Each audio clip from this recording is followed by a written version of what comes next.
Hi, it's Laura Giles with Pan Society. Do you know why we talk about plants? It's because lots of people are lonely, and if you don't know anything about the world around you, then how can you connect to it? How do you value it? So today what I'm doing is talking about the beech tree. It's one of my favorites. I hope that you like it too. Stay tuned.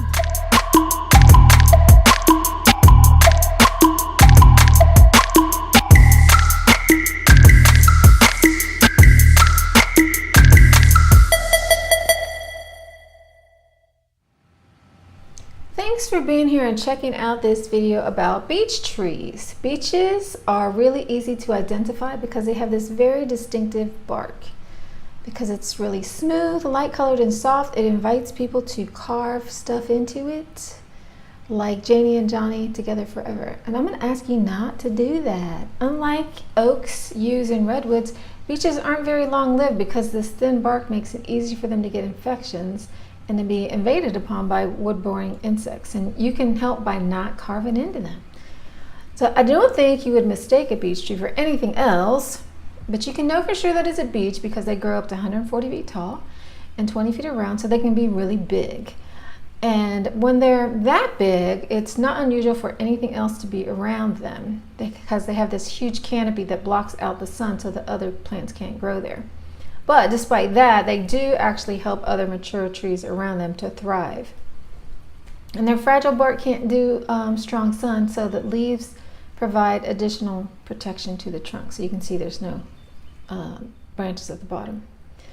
Beeches also have a shallow root system that often pops out of the earth and shows their really impressive and beautiful root structure. When you see this in pictures, it's usually a beech tree. Beeches are also easy to spot in the winter because in certain climates they'll hold onto their brown crispy leaves rather than dropping them. And they won't drop them until the new ones come in the spring. Another distinctive feature of the beech is that it can look like they have eyes. As the lower branches drop off as a tree grows, and the eyes that you see are those former branches. Have you ever heard of beech nuts? They used to have a gum, maybe they still do, called beech nut. Well, after beeches are about 50 years old, they'll begin to produce a full crop of nuts about every 5 years. And people can eat them. And squirrels, badgers, dormice, birds, deer also eat them. So beeches contribute to the world by giving them food and shelter to the animals and also conditioning the soil. The roots help to circulate air through the soil, so it actually conserves the productive capacity of the soil more than any other tree. Pretty cool, huh? So the qualities are protective and nurturing. It's also associated with ancient wisdom and knowledge because the thin bark was one of the first surfaces used in writing in Europe and preserving wisdom.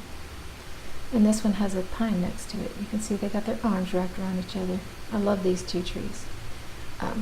Anyway, so for healing, beech tar can be used for eczema, psoriasis, and chronic skin diseases.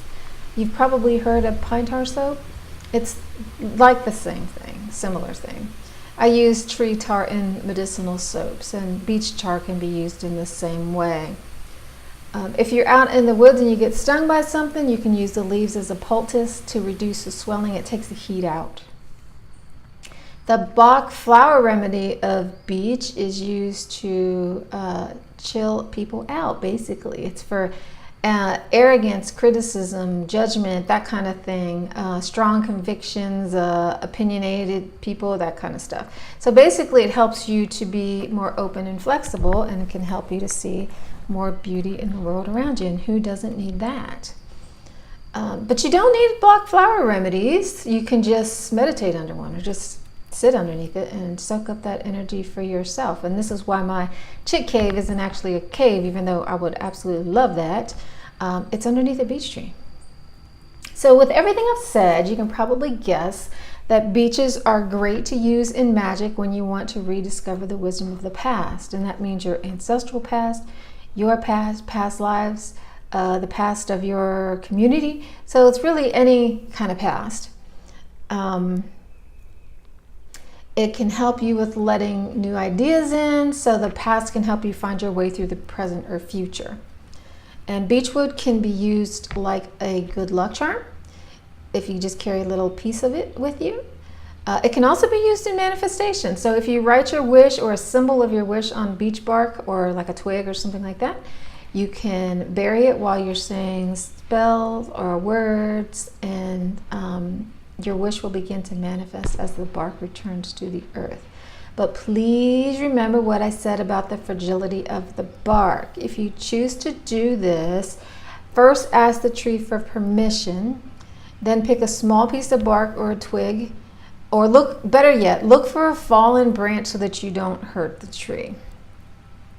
Another interesting tidbit about beeches is that the male and female flower appear on the same branch. So that's real unusual.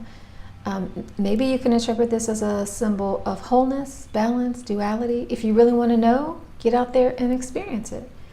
This is really the only way to know how beech energy resonates with you. I love it. Maybe it's not such a great companion for you. And there's no substitute for experiencing for yourself the way that the leaves move above you when you sit underneath the canopy. Or the way that the welcoming feel that you have just from being there for a while. So how this helps with loneliness, I started off with that, is that as you connect to the world around you, you can see that you're never alone, that you're interconnected with everything, but you have to know about what things are and what the energy is and why you would even do that. So I hope this gives you an introduction. Let me know about your experience with beeches. I'd love to hear about it. Please also like, share, subscribe, and comment, and we'll see you next time. Ciao!